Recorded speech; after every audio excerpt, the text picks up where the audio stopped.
Most men think that they're burnt out, but actually what they are is bored.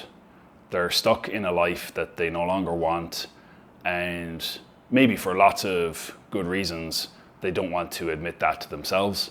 So it's easier to just call it burnout. And I'm not dismissing people out there who are genuinely burnt out. You know, you can have a physiological state, a nervous system state, where your system is fried. Okay, I get that. But I think the term burnout is thrown around too much these days. And actually what's missing is true alignment, true inner alignment, and a life and a vision for your life that truly energizes you. And I know this from personal experience, because when you start to act in alignment and you stop censoring yourself and you start to really move towards a vision for your life, you specifically, not those around you, that energizes you. You can see energy and your fire return. Like, it's like wildfire inside you. And it's like, whoa, fuck, it's still there actually. The problem was not burnout. Yes, boredom, but beneath that boredom is really just this innate desire in men to act in alignment with who they are. And so much of society and our family, relationship dynamics, everything business are designed to pour water on that fire, pour water on who you are, constrain it, accept external structures, don't act from alignment of who you are. Instead, play the game that has been set up by other people.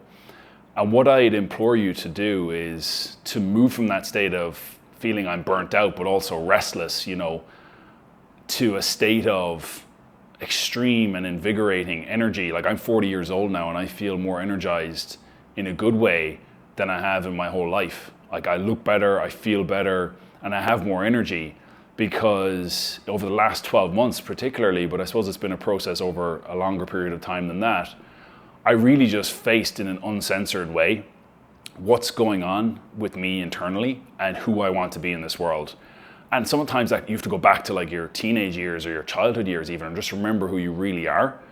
And then from that basis go, okay, so what kind of a life can I build that's going to truly satisfy me, that's not just some fucking ego trip as well, which is the dangerous part of all this, is sometimes you get these ego fantasies. That's not who you are either, because the ego is never satisfied. And if you go down that path, okay, you might have some fun with it for a while, but ultimately it's pretty hollow. So what I'm talking about is true inner alignment, and that takes deep inner work. And deep inner work sounds very fucking la-di-da and, whatever. It's like, what does that actually mean? What it means is stop bullshitting yourself. Stop bullshitting yourself. Like, start telling the truth to yourself at least. And something I've used is I've created a custom GPT to help me with this.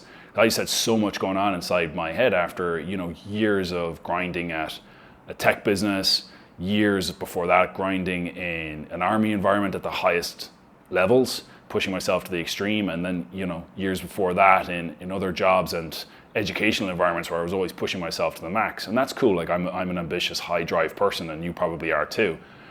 That's good. I'm not saying kill that, but I'm saying direct that towards a life and a vision for your life that you truly want, that's truly in alignment with you, not some ego fantasy, not some fucking pleasure boat bullshit, but like, this is the kind of thing that gives me energy when I think about it. And frankly, like most people, myself included, a lot of the times you're in relationships, you're in family dynamics, you're in businesses that you've built, like you've built your own cages, really, at the end of the day, and then you accept external structures because you have to play the game to a degree. And the hard part of all this is like you're gonna, to act from true inner alignment, you're probably gonna have to burn some boats. You're probably gonna have to upset some people, and the real price of that kind of realignment with yourself can sometimes mean the loss of a lot of relationships. But I would argue, especially if you're a person like me, you would need to go through that dark forest. You'd need to go through that pain and that kind of, the chaos that comes with realignment to a degree in terms of your personal circumstances to see what's on the other side. Okay, because that's where true freedom, true happiness can lie for you. And I think that, this burnout term, like I said, be careful using it, because it's also a self-fulfilling prophecy. You're telling yourself you're fucked. I can't do it anymore, I can't do this, whatever. just kind of peel back that layer and go, why? I am bored, I'm restless. Maybe it's your job, relationship, family dynamics, as I said, whatever it is. Look deeply inside yourself and say, this is what I really want. This is who I really am. And this can take a long period of time. And like I said, it's good to have like some kind of a recursive system. If you have somebody to talk to about this that you truly deeply trust, amazing. If not, I use the mirror of a custom GPT to just like pour all this stuff out and then kind of get it reflected back to me in a kind of a logical sense. And that's been super helpful for me to regain alignment, which I've done in the last 12 months. And like I'm in my 40th year, I'm in the best shape of my life. I feel great. I'm going in the direction. I don't know where it's going to take me. It's not about knowing all the answers, but I'm acting in alignment and I'm doing things that energize me. I'm not just tap dancing to external structures and external expectations, external contracts, a lot of which are imagined contracts, by the way. Like you've got your employment contract and whatever else. So you've got all these other contracts in your head that are driving you towards probably the life that's boring you or making you feel unhappy. And what I'm saying is, if you do that, as painful and as challenging as that can be for short periods of time, on the far side of that is unbelievable energy, a feeling of satisfaction and fulfillment that you won't get, I argue, staying in a life that's out of alignment with who you truly are and just repressing that bored, restless feeling and towing the line for a lifetime. And by the way, I have absolutely zero judgment. If anything, I actually have a lot of admiration for people who do actually just continue in the structures they're in, and they just kind of swallow these feelings for long periods of time. Like there's something admirable in that too. Like if you have a family and if you've got relationships or whatever that you care about deeply and that's your priority, great.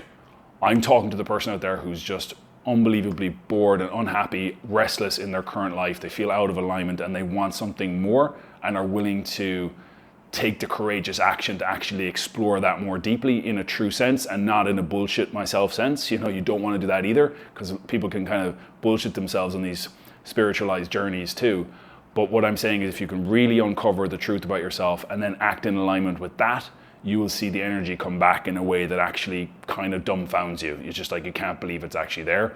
And it's because of that inner alignment that you've returned to, as something you've probably forgotten about for your whole life since you were a teenager, and it's kind of squashed out of you through the structures and systems that we're all born into and have to kind of comply with. So just keep that in mind. Burnout, probably a bit of boredom, but actually beneath it is a lack of inner alignment. And if you can regain that, like true alignment, as I said, then you can watch the energy return to you in a way that's frankly fucking awesome. So keep at that and try to do that, and you'll see what I'm talking about in due course.